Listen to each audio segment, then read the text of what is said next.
Hello, and welcome to Wellness Wednesday with 3W. Wellness Wednesday is sponsored by 3W Medical for Women, a nonprofit medical clinic offering free of charge or low-cost reproductive health services to women in the Seattle area, regardless of income or insurance status. 3W does not profit off of the reproductive health choices women make. The information shared in this podcast is the opinion of the speaker or speakers. Medical information is not intended as individual medical consultation, but for general education only. Always consult your own health professional for personalized advice regarding medical decisions.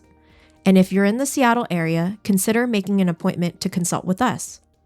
I'm Helen Nguyen, CEO and co-founder of 3W Medical for Women and the host of today's podcast.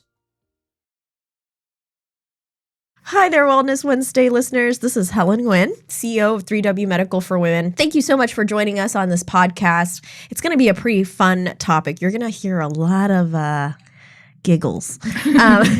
So pardon that.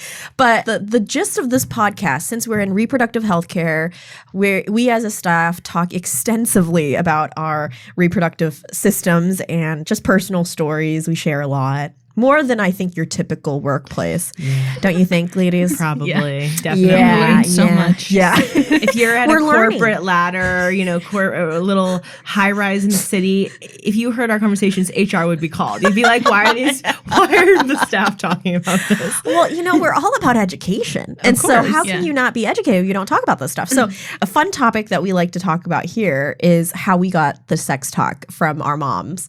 And since we are such a diverse group of women with so many different age groups, ethnicities, and backgrounds, we thought, hey, let's put it on a podcast because it might resonate with some listener out there and make you laugh. There's a lot of gloomy stuff going on out there in the world, and so maybe this could be a little pick-me-up that you can resonate with. So I have two ladies with me. Lauren. Hello. She's been a regular on our podcast many, many times, so you'll hear her as a familiar voice, and as well as Theresa. Hello. And Theresa usually does more of our behind the scenes. She makes me sound really good and professional and make all of our podcasts sound really good. So give her a big, big clap, ladies and gentlemen, whoever's listening to this. But we're going to start with Theresa. We're going to put her in the hot seat a little bit since she's always in the background. But Theresa, how did you get the sex talk? And give us really good details, like what age and like which parent. I'm assuming it's your mom. Yeah. But yeah, go for it. Yeah. Okay. Well, let me give some of my background first so y'all know where I'm coming from and maybe some of you guys can relate. But I come from a Filipino family. My parents both were born and grew up in the Philippines up until like their early adulthood life, and then had me and we moved here to the United States. And so I've been very exposed to my Filipino parents' culture, and that has kind of bled into how my mom gave me the sex talk, or like lack thereof. But that just to give you a little bit of context for what I'm about to say. But I mean, throughout like my middle school years, going through puberty, I went through like the little class that you're supposed to take when you go to this random school with like two other middle schoolers, and you have your parents with you and you watch this like old VHS like puberty video, and it's like on this old TV, and then you go home and you don't talk about it. And anytime that I asked my mom when I was like a kid, like, Ma, how are babies made? She'd be like, don't say that. Don't say that. And shut down the conversation. Yeah. I was like, I just want to know. I was like, no, don't say that. Don't say that. I like how she says don't ask. She just says don't say it. Like, just don't even speak it. Don't say that. Can you recall when, like, at what age you started being like, I wonder where babies come from? I think I was watching a TV show, and like Damn TV. it was like a married couple, and so the husband was like, hey, let's have a baby, and I was like, how does that work? Valid. Like, Yeah. It's a curiosity. Where does this little human life just pop out of nowhere? Yeah, like you just think it and it comes to fruition. Go to the grocery store? What do you do? The stork flies in. The stork. Yeah. And so it was like, Mom, how are babies made? Don't say that. Don't say that. I was like, okay, I guess it's really bad. I can't. Must be terrible. Anyway, okay, so how I had the actual like formal sex talk happened the day before I left for college. And so I was 18 years old, prime time to have the sex talk. Right. But never heard about it before. Never went to school. Never had sex ed. Just you were early. You knew exactly, or you didn't know what you were getting into at this point. I had no idea. Yeah, I was about to leave for college to be scarred. But yeah, this talk was like mixed with the I'm gonna miss you goodbye talk, and so it was like a combo, of goodbye talk plus the sex talk. And so it's really, really not awkward at all, of course. And then, of course, my dad was like, I'm just going to go to bed. He didn't want to be a part of the conversation at all. And so after we were like crying and saying goodbye, my mom was like, it got silent. And then my mom, she like looked at me very intently and put her hand on my knee.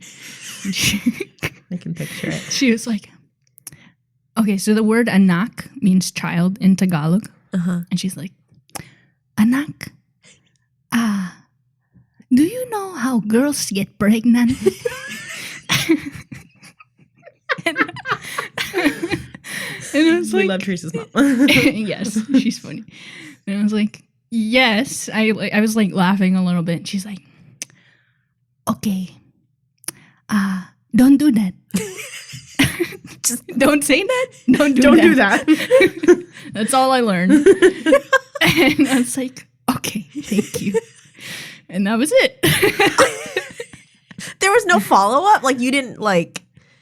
I don't know. Mom, what do you think I'm going to do? Or, like... I don't know. I didn't want to go there. I was uncomfortable. That's so funny. That is so was good. It. She's like, they do crazy things in college. Don't do that. Don't do that. Quote, don't do that. Don't do it and don't ask. Effective sex education. Don't say that. Don't do that. How has that worked for folks? Right? Yeah, there you go. Oh, gosh. Anyway, she still didn't answer, how. Well, I guess that was the answer. She finally answered my question of how is a baby made. And you already knew? She was just waiting. Yeah. Anyway, that's how I got it. Do you wish there was more of a robust, like, conversation? Or were you like, I don't want to have this conversation with my mom right now? Probably not when I was 18. Yeah. Like...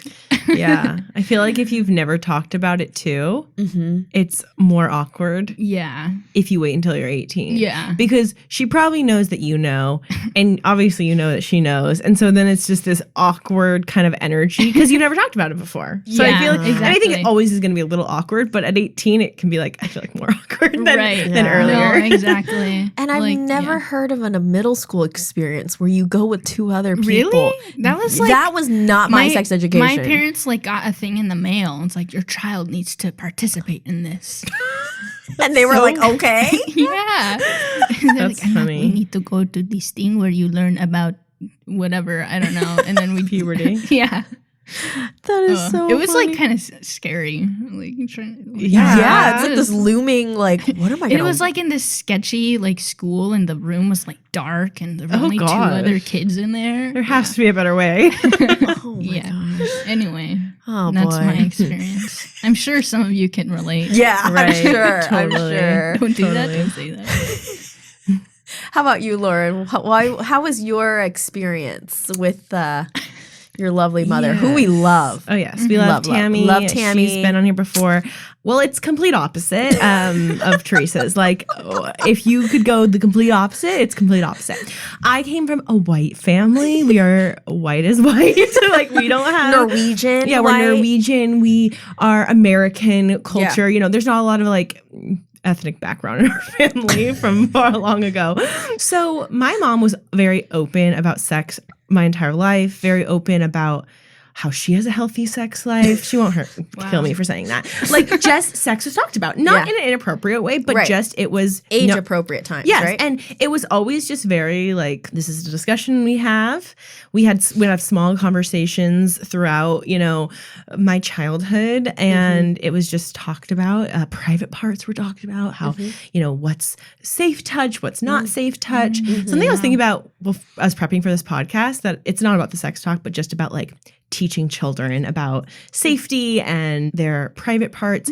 Is she told me when I was a really young, by like 2 years old, where I could like help like bathe myself and understood, she would have me clean, like with the washcloth, my private areas, because she was like, no adult should touch you there, because if mom is cleaning you, obviously like that's safe, but there's other adults in your life that you could think are safe, and so she always like, the private parts, you clean your private parts.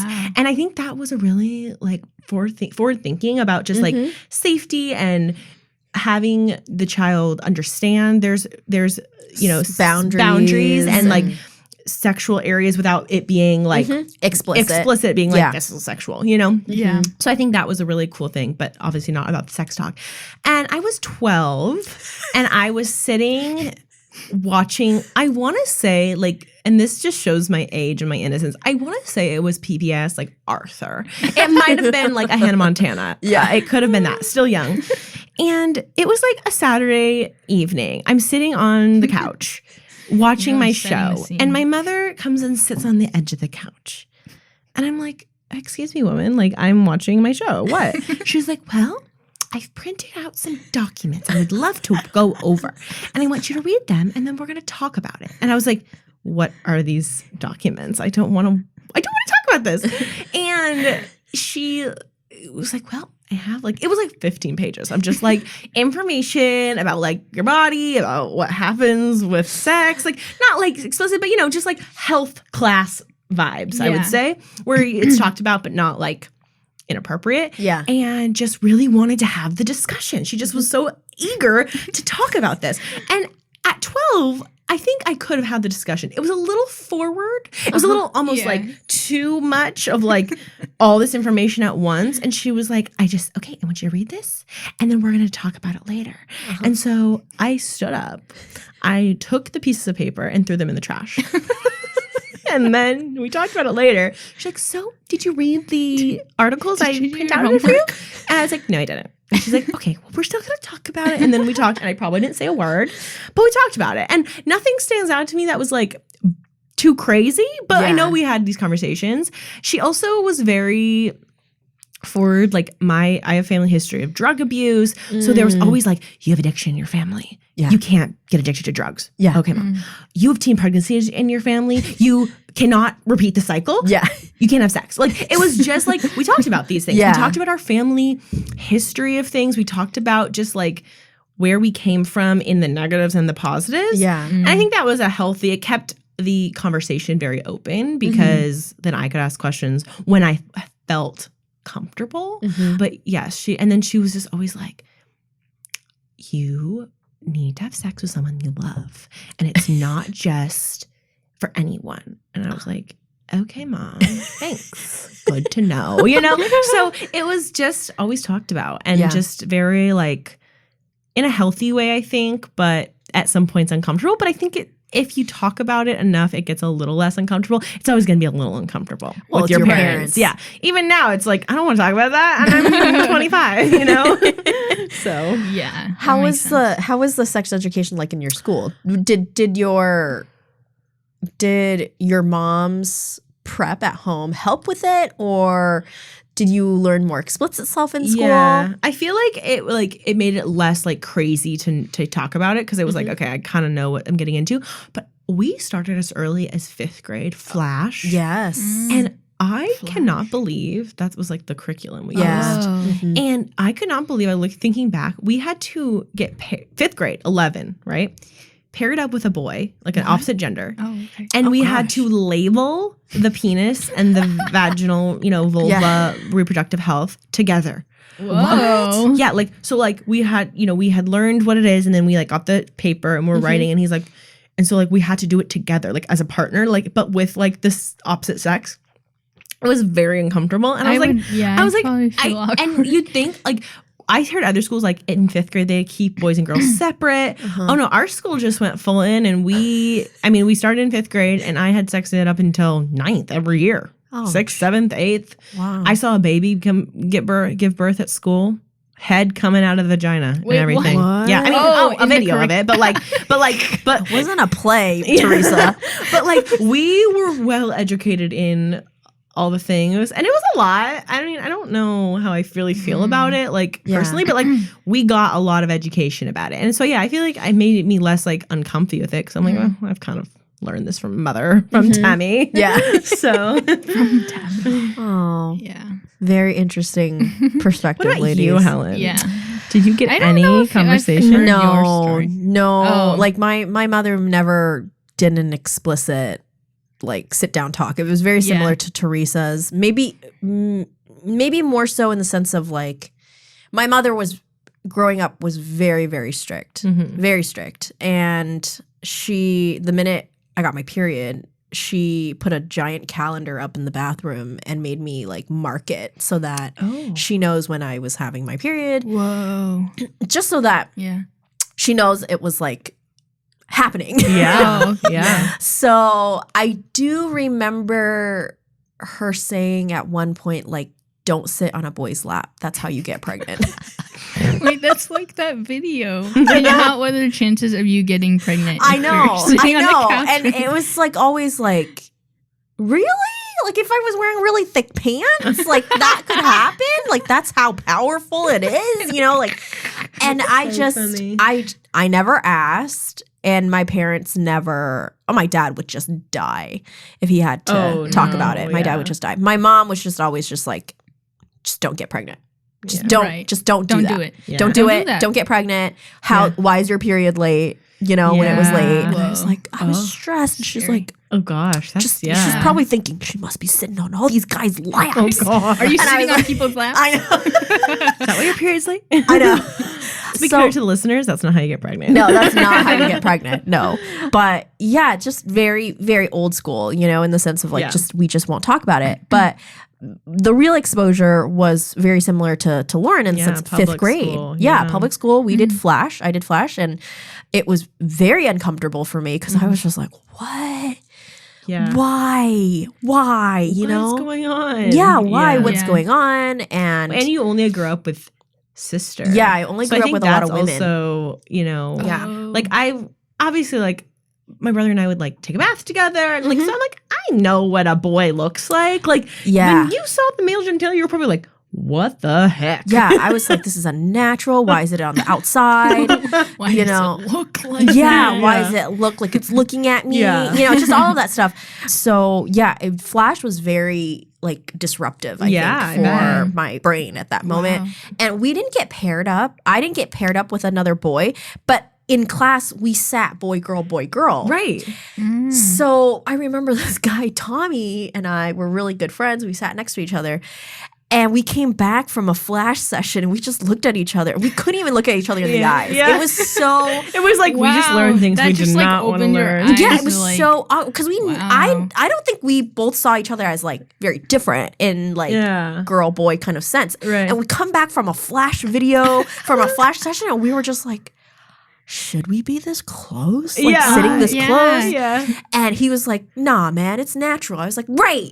It's natural. Man. We just try to be like, yeah, it's cool. Yeah, it's natural. You're just like oh my gosh, if he touches me, am I gonna get pregnant? I know, am I gonna get pregnant? Or like, did he just drink out of the same water bottle? Like, what's gonna happen? Right. But it did, like, coming back from Flash class definitely changed the dynamic, I think, in the classroom, in the sense of like we were then hyper aware, hyper aware of our differences. And for girls like me who did not get that, you know, talk, it was very, I feel like a little bit of my innocence died.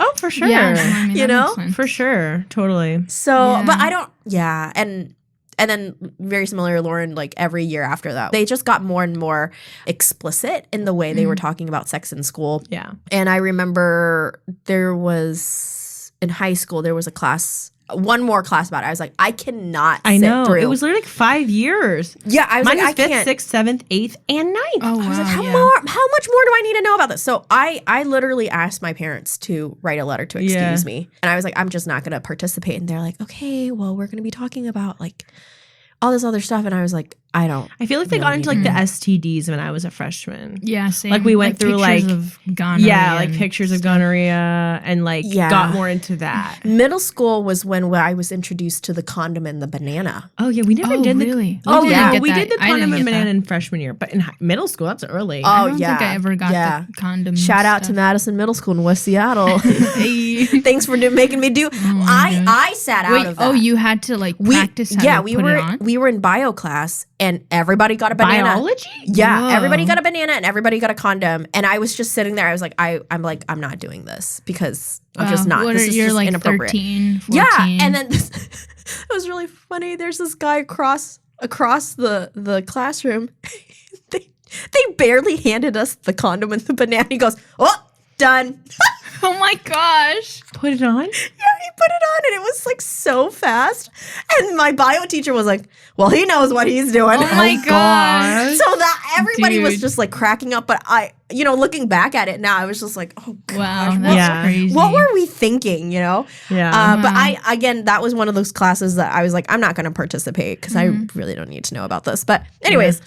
So that was my exposure and experience. Yeah. That's so interesting, your guys' experience in school, because I feel like even when I went through those classes, I still didn't know what was like going on. You just like kept your brain closed off to it. Yeah, maybe my mom's words like, don't say that. You're just like, this is all a lie. I don't know what I'm hearing right now, but it's not the truth. I just vaguely remember like the diagram of a uterus and me being very confused. I'm like, what is that? I don't know what that is. That's funny. And then like I feel like I didn't actually understand like how things worked. Like, oh, you get pregnant by having sex. Even after those classes, I feel like so much of what I learned. So funny. I feel like so much of what I learned is just like hearing other people's experiences. Yeah. So like, oh, this person got pregnant because they had sex with so and so or whatever. And it was like. Yeah, but so I feel like that fed so much more into the taboo of like, oh, hush, hush, like this person got pregnant and stuff. Or like even the internet and stuff. So from Lauren, that was really helpful that you shared that. I really like how your mom introduced like, oh, this is how we clean our private parts and only you can clean your private parts. Being a mother now, I totally get it. And that aspect of being safe. But for Theresa, do you think it would have been a lot more helpful if you knew more about, like if your mom didn't say like, don't even say that, but would it have been more helpful if she was like, these are your parts and I don't know. Do you think that's part of the Filipino culture at all? Is there space or room for that, you think? Yeah, I think it's definitely that culture. Like talking to a lot of my other Filipino friends or even just like Asian friends, that's always been the trend of the sex talk is just like, shutting down the conversation. Mm-hmm.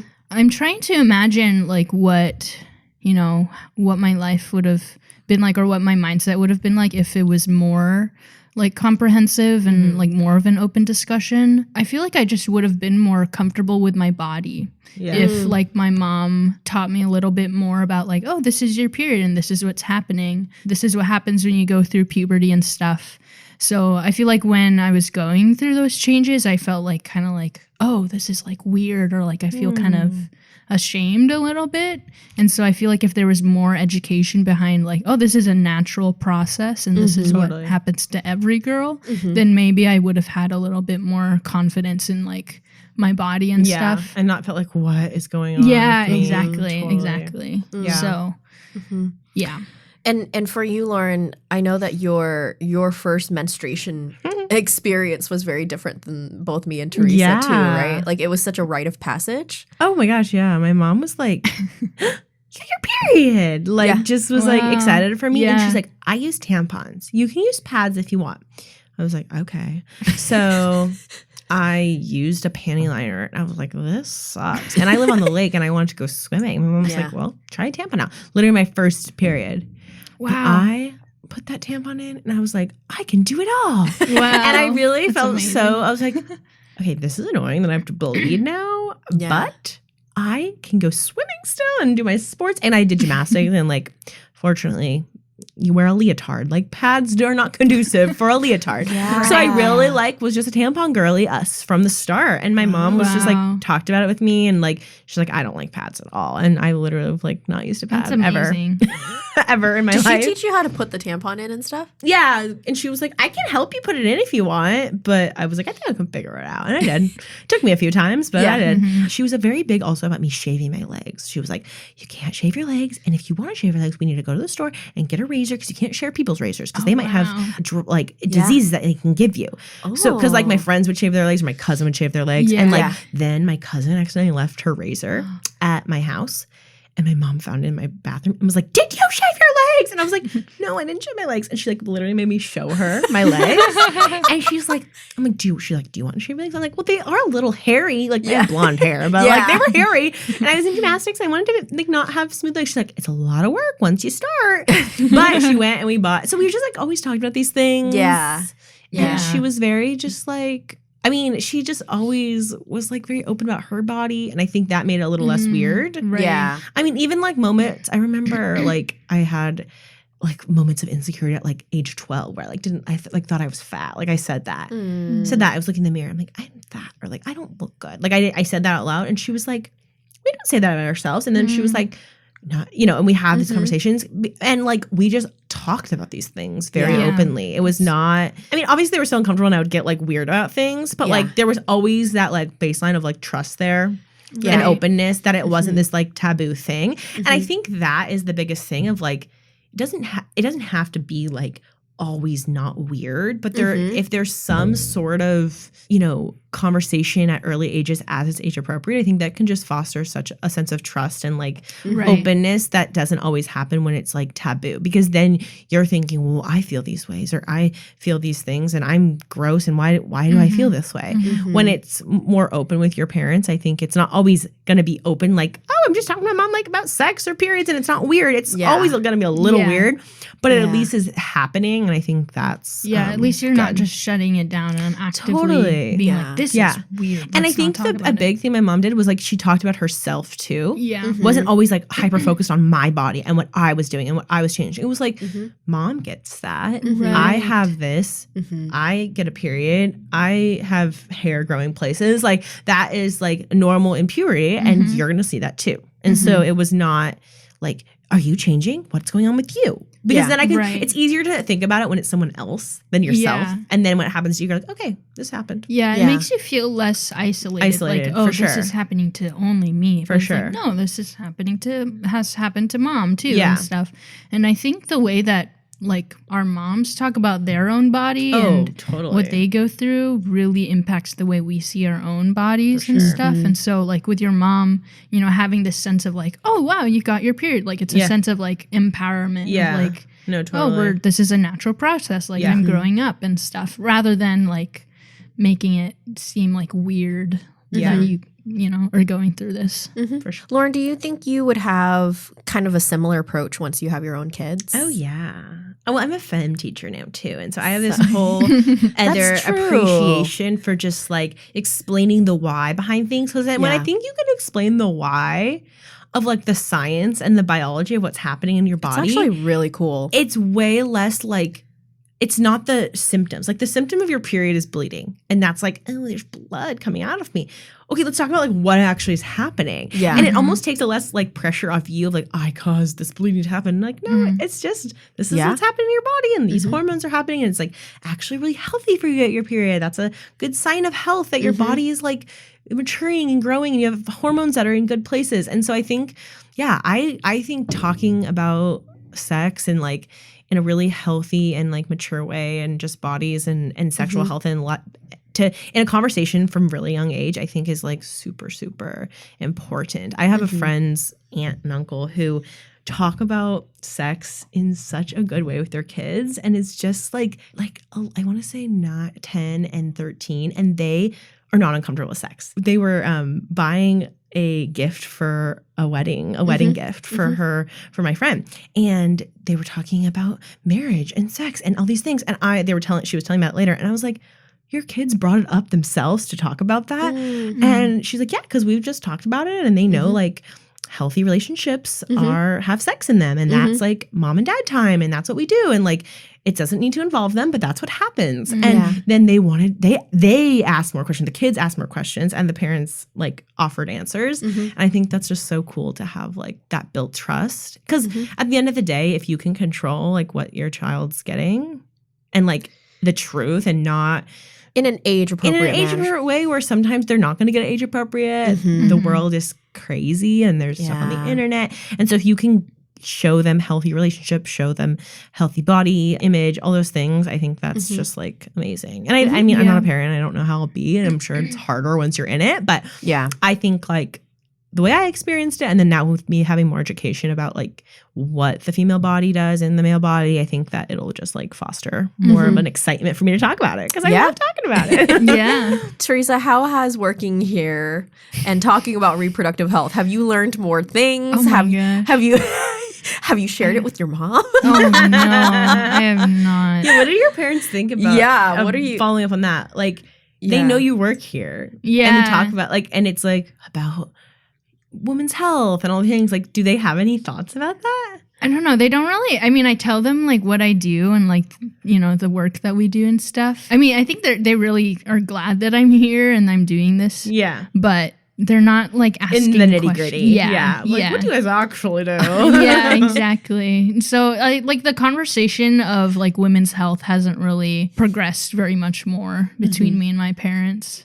I feel like since working here, I would probably be more comfortable like bringing up those topics to them. Yeah. I guess working here, it's just like such an educational standpoint rather than like I don't know, the way that it was approached to me before. Like a cultural taboo. Yeah, exactly. That I think I would feel more comfortable if that topic were ever to come up. When I first started, I wasn't really expecting to like learn this much about reproductive health. And surprise! Yeah, Me and Helen are chaotic, and we talk about it all the time. I know.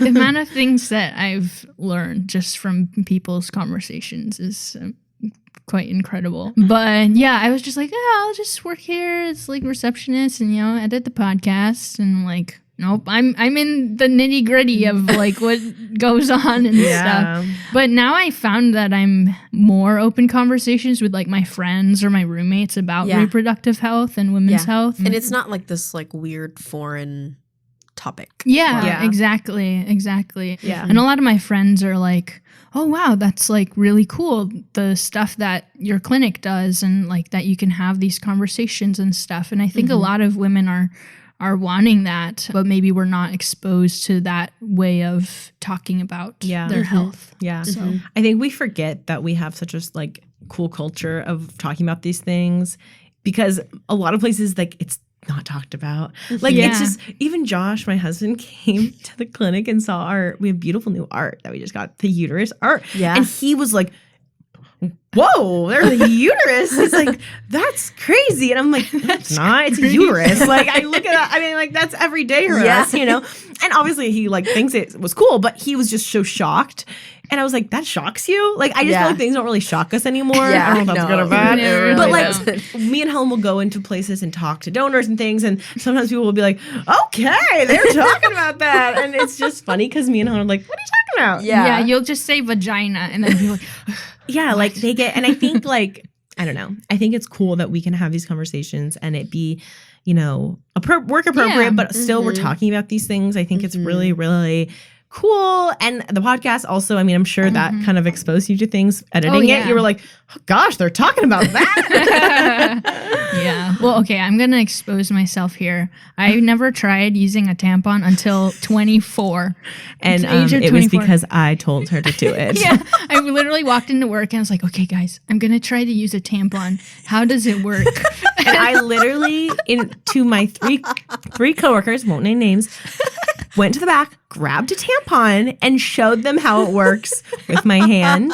With her hand. And like I put it in water, I showed it expanded. Like I literally did a tampon introduction for my 20-something coworkers. It was very cute, but it was so funny. I was dying. Oh yeah. I didn't use a tampon until I was married. Yeah. Yeah, because I was always taught, like, things don't go up there. Yeah. Right. You know? So, I just never used it. And it was very much like Lauren. It changed my life. Oh my gosh, it's the best thing ever. It will change your life too, Theresa. It changed my life. I still need some time. It was nice when I was swimming, but as like an all the time thing, it's like you'll get there, girl. Yeah, you'll get there. I remember my first time putting it in. I like sat down very softly. Yeah, you're like, I can I move in this? Yeah, well, I was thinking like, what if I sneezed and it just shot out of me, or like coughed? Because I swam when I was in high school, and what did you do?